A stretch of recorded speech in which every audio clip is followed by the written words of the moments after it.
সমৰ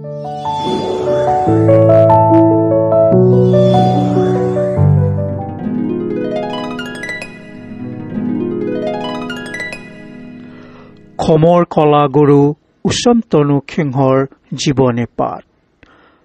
অসমৰ কাছাৰ জিলাৰ বনতাৰাপুৰ গাঁৱত সমৰ কলা উচ্চন্তনু সিংহদেৱৰ 1927 চনৰ 11 মাৰ্চৰ শুকুৰবাৰ দিনাখনত জন্মগ্ৰহণ কৰিছিল।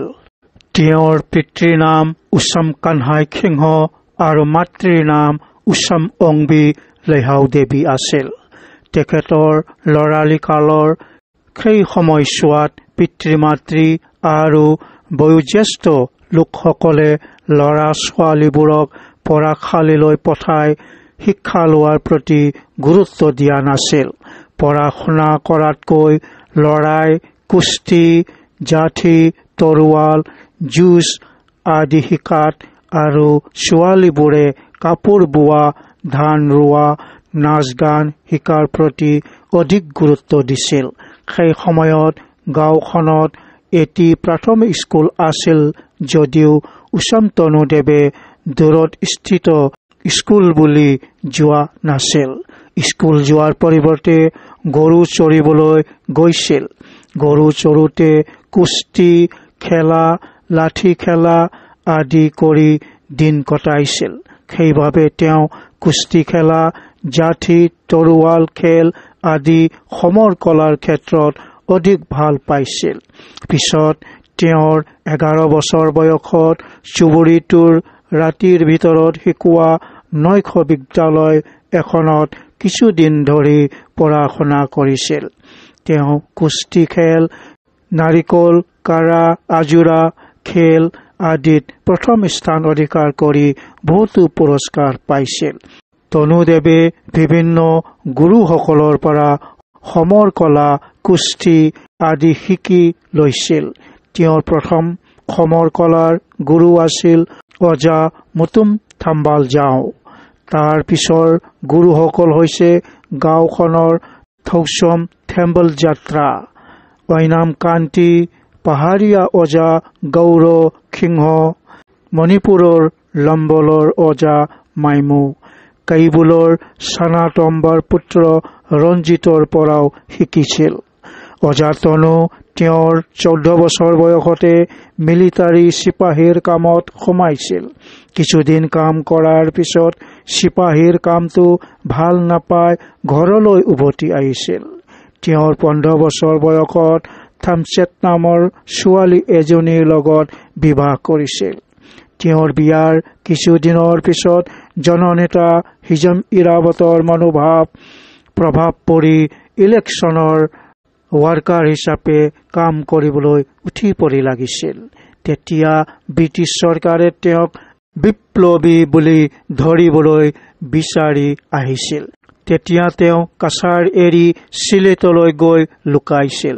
চিলেটত কিছুদিন থকাৰ পিছত ঘৰলৈ বুলি ঘূৰি আহোঁতে ত্ৰিপুৰাত কিছুদিন থাকিছিল।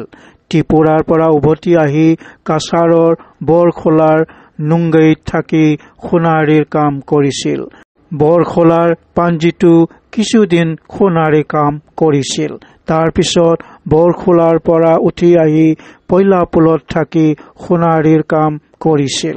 তাতেই থাকি লালাঙৰ চিনাম বংশৰ মোহিনী দেৱীৰ সৈতে বিয়া পাতি নিগাজিকৈ থাকিবলৈ লৈছিল। অজা তনুৱে জননেতা হিজম ইৰাৱতৰ লগত লগ ধৰি কাম কাজ কৰাৰ ফলত ৰাজনীতিৰ প্ৰভাৱ বাৰুকৈ পৰিছিল।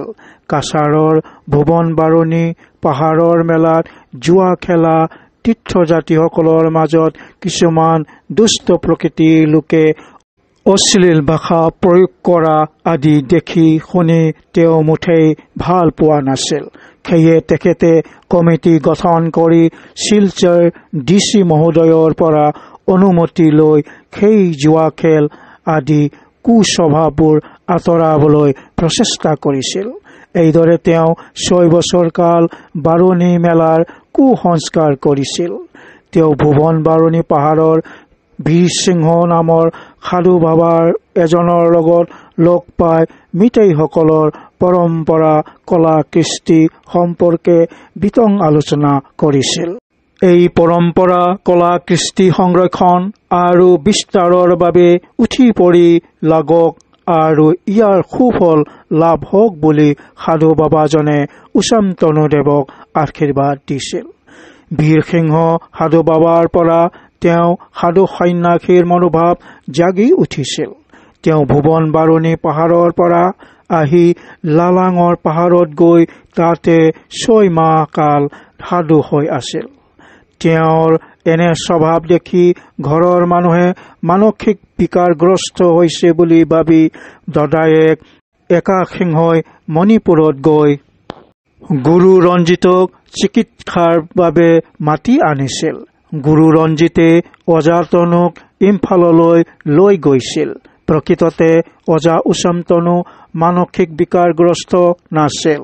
মণিপুৰত গৈ কৌবুৰু পাহাৰত থাকি এমাহ ধৰি ভগৱানক তপস্যা কৰি আছিল। তাতে তপস্যা কৰি থকা কালছোৱাত তেওঁৰ প্ৰিয় শিষ্য হোজাইৰ আঠকপম্বাবানু মংগলপুৰৰ থৌচম ধনসিংহও আহি একেলগে থাকিছিল।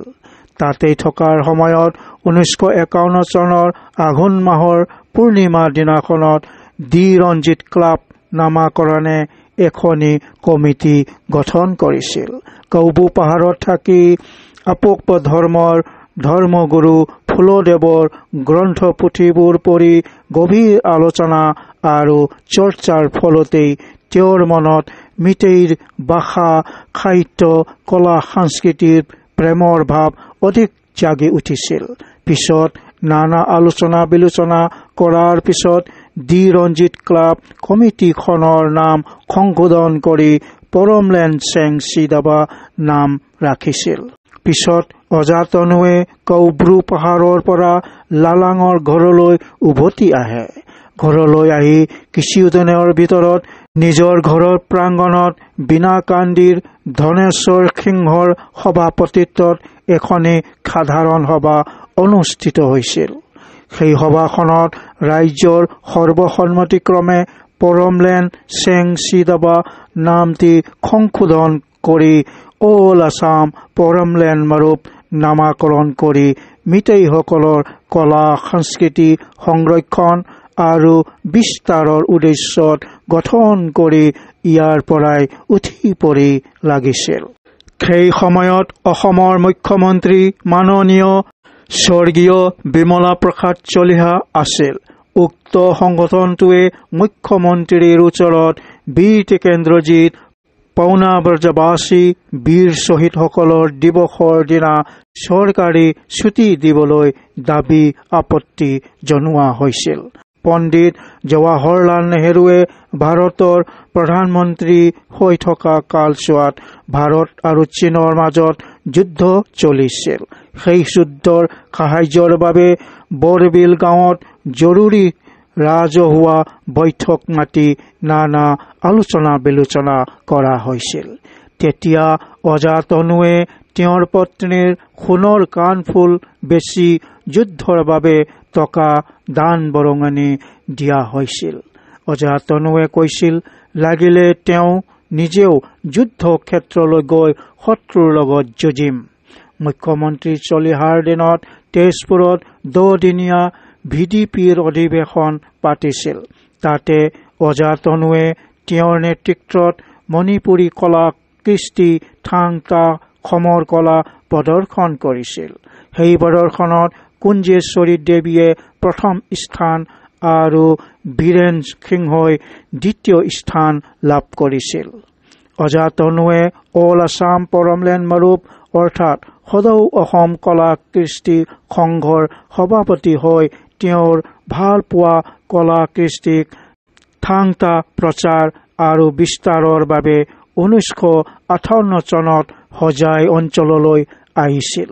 হোজাইৰ বিদ্যানগৰ গাঁৱত থাকি লাহে লাহে থাংতা কলা কৃষ্টি প্ৰচাৰ কৰিব ধৰিছিল।